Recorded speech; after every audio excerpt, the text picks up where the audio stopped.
میں کراچی میں جاتا ہوں کبھی کبھار، وہاں ایک صاحب ہیں، محبت سے بلاتے ہیں، بہت زیادہ بلانے والے ہیں، ان کے ہاں چلا جاتا ہوں۔ میں نے دیکھا تو ان کا بھائی جو ہے ایسے چل رہا تھا تو ہاتھ میں تسبیح تھی، بات تھوڑی کرتا تھا، تسبیح زیادہ پڑھتا تھا۔ اس کا دبئی میں بہت بڑا کاروبار، جسے کہنا چاہیے بہت بڑا کاروبار دبئی میں۔ کہنے لگا گاڑی میں جا رہا تھا، کچھ لوگ آئے، گاڑی کا دروازہ کھولا، بیٹھے، مجھے لے گئے۔ پھر میرے گھر والوں کو مہینوں پتہ نہ چلا، اور اس کے بعد بڑی اذیتوں کے بعد میں چھوٹا۔ اب وہاں بیٹھ کے پھر اللہ ہی تھا تنہائی میں، اور تو کوئی تھا ہی نہیں۔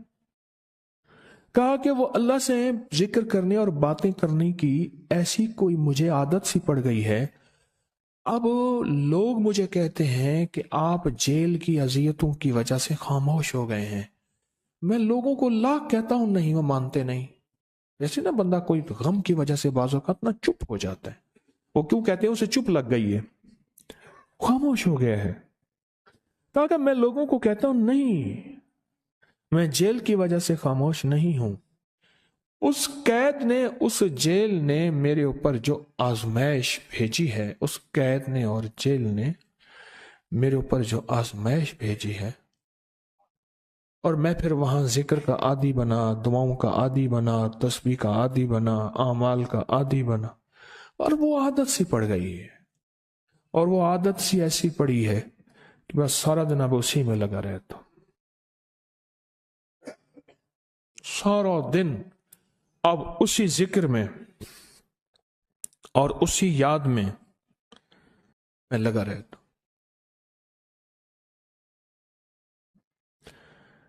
کہیں ایسا نہ ہو ہم بھی اگر ذکر سے غافل ہوئے، تسبیح سے غافل ہوئے، کوئی خدا نہ خواستہ ایسی آزمائش آ جائے، اور پھر ہم ذکر اور تسبیح اور اعمال کے عادی بن جائیں، اللہ سے عافیت مانگے۔ اور اگر ہماری زبانوں پہ تسبیح ذکر آ گیا ہے عافیت کے دنوں میں، تو سمجھ لیں یہ اس کی عطا ہے، یہ اس کی نعمت ہے، یہ اس کی کریمی ہے، یہ اس کا فضل ہے۔ اس نے بہت بڑی آزمائش سے پہلے ہمارے اوپر اتنا کرم کر دیا، اس کا بہت بڑا کرم ہے۔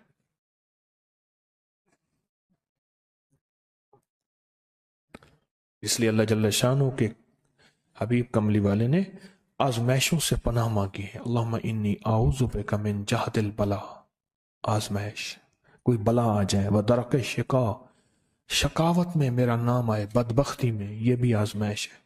وسوء القضاء، میرے لیے ایسے فیصلے ہونا شروع ہو جائیں جو مجھے برباد کر دیں، ایک کے بعد دوسرا میرے حق میں فیصلہ، میرے خلاف فیصلے سارے۔ وشماتت الاعداء، اور ایسا وقت میرے آزمائش نہ آئے کہ دشمن تالیاں بجائے، دشمن ہنسے اور میرا مذاق اڑائے۔ اس لیے میرے آقا نے، میرے حضور نے آزمائشوں سے پناہ مانگی ہے، عافیت مانگی ہے۔ اللہم انی اعوذ بک من زوال نعمتک، اللہ نعمت دی پھر اس کا زوال آ گیا، وتحول عافیت، عافیت دی اور تو نے چھین لی۔ اللہم انی اعوذ بک من زوال نعمتک وتحول عافیتک وفجاءت نقمتک وجمیع سخطک، اے اللہ کو میرے اوپر ایسے حملے ہوں اور سختیاں میرے اوپر شروع ہوں، مولا میں اس سے پناہ مانگتا ہوں۔ میں مانگتا کیا ہوں؟ ربنا آتنا فی الدنیا حسنۃ، اس سے دنیا کا بہترین پیکج مانگتا ہوں، وفی الآخرۃ حسنۃ، تو اس سے آخرت کا بہترین پیکج، شاندار، لاجواب، بہترین۔ ہاں، آزمائشیں، مصیبتیں، تکلیفیں، حوادث، حادثات، ناکامیاں، بیماریاں، پریشانیاں، میں نہیں مانگتا مولا۔ اللہم انی اعوذ بک من الہم والحزن، ہم کہتے ہیں ٹینشن کو، انزائٹی کو، اسٹریس کو، ڈپریشن کو، اندر غم ہے باہر پتہ ہی نہیں، اس کو ہم کہتے ہیں۔ اور حزن کہتے ہیں جس پہ ہائے ہائے ہو، اے اللہ میں تجھ سے اندر کا دکھ جو مجھے دیمک کی طرح کھائے اور باہر کا دکھ جو مجھے تڑپائے، اندر کا دکھ کھائے اور باہر کا دکھ تڑپائے، اے اللہ میں اس سے پناہ مانگتا ہوں۔ ہم والحزن، عجز والکسل، ایسا کہ میں عاجز ہو جاؤں یا میرے پر سستی غالب ہو جائے۔ کتنے لوگ ایسے ہیں ان کے اوپر سستی غالب ہے، بہت بڑی مصیبت ہے زندگی کی۔ میری آقا کملی والے نے اس سے پناہ مانگی، اللہ کے حبیب میرے آقا نے آزمائشوں سے پناہ مانگی۔ اللہم انی اعوذ بک من الفقر والکفر، اے میرا مولا مجھے کفر سے اور فقر سے بچا۔ فقر ایسا، غربت ایسی آئے کہ میرے ذہن میں ہر وقت لوگوں کی جیبوں پہ نظر ہو، ہر وقت لوگوں کی جیبوں پہ نظر ہو۔ یہ دو وقت میں ہوتا ہے، ذہن نشین رکھیے گا۔ اس فقیر کا تجربہ ہے، ایک جب طمع بڑھ جاتا ہے، لالچ بڑھ جاتی ہے، اس وقت لوگوں کی جیبوں پہ نظر ہوتی ہے۔ جب فقر بڑھ جاتا ہے، غربت اور تنگ دستی اور فقیری بڑھ جاتی ہے، پھر لوگوں کی جیبوں پہ نظر اس کی ہوتی ہے اور اللہ کے خزانوں پہ نظر نہیں ہوتی یا کم ہوتی۔ اے میرا مولا مجھے فقر سے بچا اور کفر سے بچا، کہ ایسا وقت نہ آئے میں اپنا دین بیچ بیٹھوں، اپنا ایمان بیچ بیٹھوں۔ ہمارے ایک مخلص تھے عبد الوحید سلیمانی صاحب رحمۃ اللہ علیہ، کہنے لگے انارکلی میں میرا ایک دوست تھا، تو میں اس دوست کے ساتھ زندگی گزری، پنجاب یونیورسٹی میں اکٹھے پڑھتے تھے، تو پھر پتہ چلا کہ وہ بہت مالدار ہو گیا۔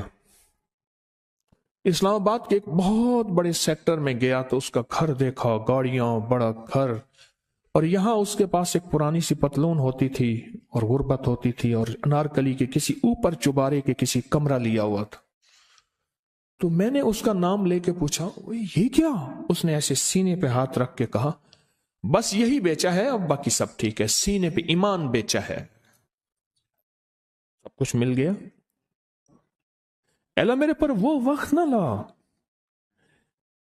جب میرے اوپر فقر غالب آ جائے یا کفر آ جائے۔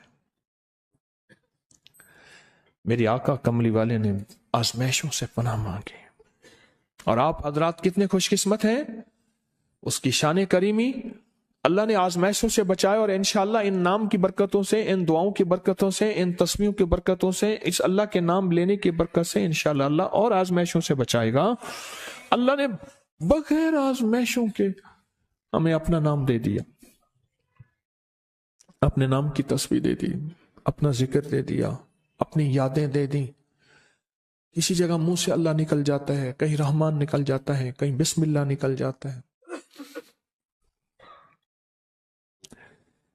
ابو عبداللہ مغربی فرماتے ہیں میں نے رسول اللہ صلی اللہ علیہ وسلم کو خواب میں دیکھا، عرض کیا مجھے اللہ سے ایک حاجت ہے، کس وسیلے سے دعا مانگوں؟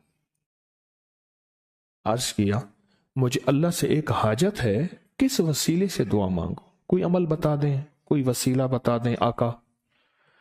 میں نے حضور سے خواب میں سوال کیا تو آپ نے ارشاد فرمایا جس کو بھی اللہ سے کوئی حاجت ہو اسے چاہیے وہ سجدے کرے، یعنی 2 رکعت ادا کرے اور سجدے کی ہر رکعت میں 40 مرتبہ آیت کریمہ پڑھے، جو میں عمل میں بتایا کرتا ہوں، لا الہ الا انت سبحانک انی کنت من الظالمین۔